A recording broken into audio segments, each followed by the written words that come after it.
All right, good morning. Thanks for joining me.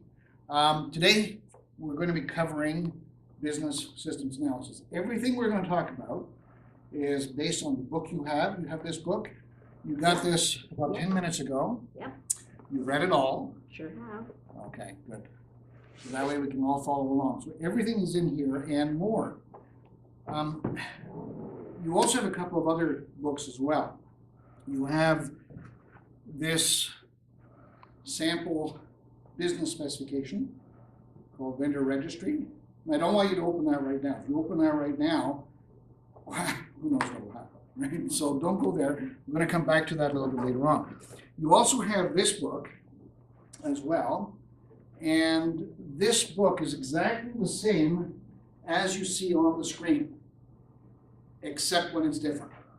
So you just follow along. You can write in it. It's a good place to keep notes. There's your hard copy of that. So let's talk about business systems analysis just for a moment. You notice that the name of this course is Mastering Business Systems Analysis. Excuse me.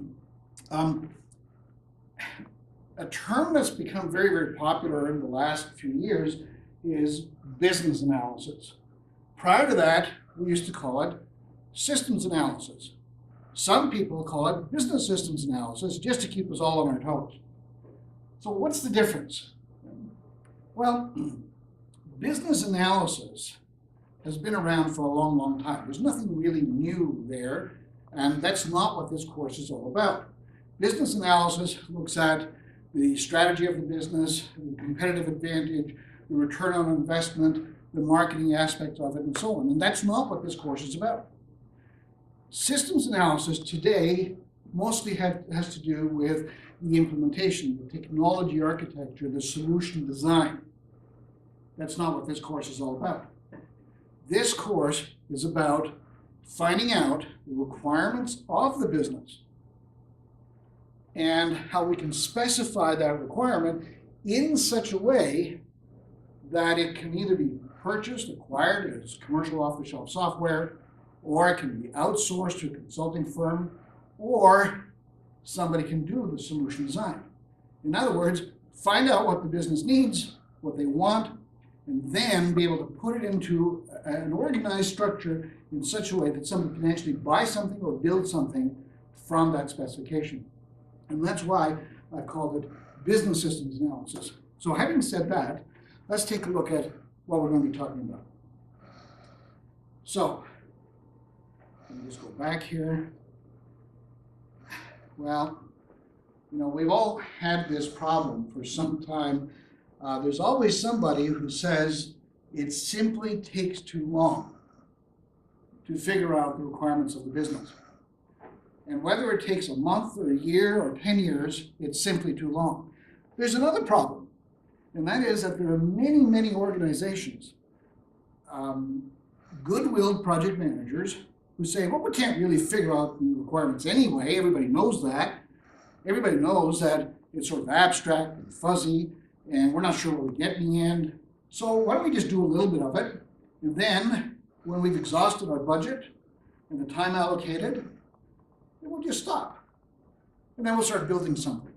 So in other words, get on with the real work, which is the software engineering. Well, times have changed.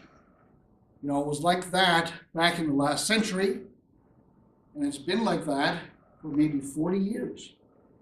But times have changed. So we're going to eliminate this problem of business requirements simply taking too long. We're going to bring it down to a manageable piece of time, something that any organization can work with. Our objective with this kind of analysis is simply just one goal, and that is to have a successful project. You can't have a successful project if you don't have a good specification. If it's not a good specification, then it's something else, isn't it? So we need to be able to do it quickly. It has to be seen to be done quickly. If something's done quickly but nobody knows about it, then we're not ahead of the game. It has to be provably complete. In other words, everybody says, yeah, we've got it all, except for the stuff we haven't got.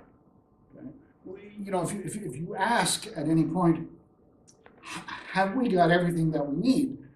Well, you gather 7 people into the room and you ask, do we have everything we need? And everybody looks at everybody else and says, well, I can't think of anything else. And the analyst says, I can't think of anything else. And the client says, I can't think of anything else, so we must have it all. And of course, that's wonderful until we get to the time of testing time. Then we find out that there's all kinds of stuff missing. So when I say it has to be complete, it's not just another one of those nice statements. It has to be proved. How do I know it's complete? How do I know we've got it all? If there isn't some way of determining, proving that we've got it all, if there isn't some way of doing that, then it isn't any better than all the abstract methods in the world. Have to be able to prove that we've got all the answers, that we have all the requirements, that there are no errors and omissions. We have to be able to prove it. And that's what we're going to do in this course. We're going to do it fast. I'm going to tell you a little bit later what I mean by fast, what the metric is, because one person's fast, another person's fast could be different things, but I'm going to give you a metric. And I'm going to show you how you can figure out how much time is required to do the requirements analysis right up front on the very first day of the project. And as we go through this, I'm going to show you how we can determine that something is complete. How do I know it's all done within the time frame that we're going to project? So this course is about doing it fast, but there are a number of challenges that have been around for a long time.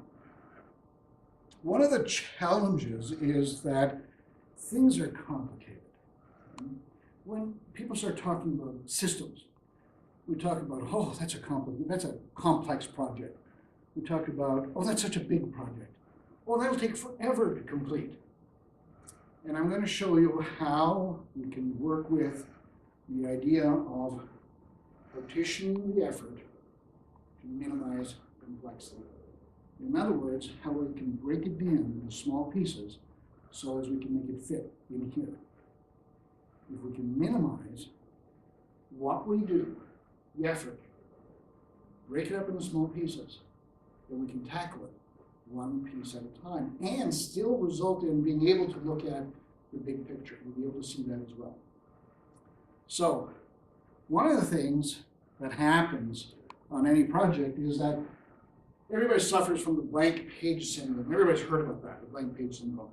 Project comes on, is started, there's a memo sent from on high, and that memo either has almost no information at all about the project, a paragraph saying nothing, or it comes accompanied with reams and reams and reams of documents, usually to do with the hardware and the architecture and the platforms it's going to reside on, but it doesn't say a whole lot about the requirements. It comes with some kind of a scope thing that somebody has speculated on.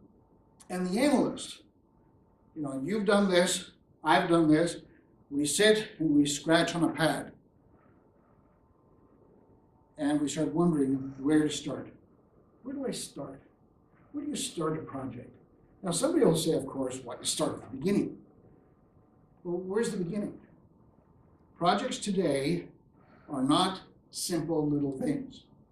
So where is the beginning? One, if you have a project with several clients representing several different business areas, the beginning will be different for each and every one of them. So what's the answer to this blank page syndrome? How do we overcome the blank page syndrome? Well, I'll give you the answer, and we'll work on it a little bit later on. We'll see how it works. The answer is, start wherever you like. That's your beginning. It doesn't matter where you start. Not at all. A system is like a neural network. Pick a place, pick a node, and start there. That's what we're going to do. I'm going to show you how that works in a little while. We're going to focus on how to deliver the documentation that's provably complete and as accurate as your subject matter experts can make that information your organization. By the end of this course, you're going to understand exactly how business events, and I'm going to explain what a business event is in a little while, but how these events, business processes, objects, we're going to talk about what an object is, and data all converge, all come together to make up a system. Sounds complicated? No, it's not complicated at all. It's about as simple as it can get if we distill from the subject matter all the stuff that makes it complicated. I'm going to show you how to do that in a little while. We'll also find out how the business rules establish the behavior, the required behavior of the system. And we're going to look at how to find those business rules. Where are they? How do we get them? How do we get them without complexity, without problems, without upsetting the client, without pulling teeth to be able to get it? We'll look at that. Excuse me. There's another issue, and that is sometimes there are business requirements that get lost. Business requirements that fall off the end of the table. These things that we call errors of omission, they show up around testing time, bad time for things to show up in terms of what's missed. You know what happens at testing time? We find out that something is missing. The client says, well, we don't have such and such. And the development team leader says, well, that's because you didn't tell us. You didn't tell us you required that. So of course it was missed. And we point the finger at the client or the subject matter experts. But then the subject matter experts and the clients, they turn around and say, well, wait a minute. We didn't tell you because you didn't ask. So one side says you didn't tell us. The other side says you didn't ask. That seems to be a problem. We have to eliminate that gap. We have to be able to have a way of finding things that we might not find any other way. Stuff that falls off the end of the table. So as we can say at the end, it's complete. And we know it's complete, and here's the evidence that it's complete. And we're going to look at that.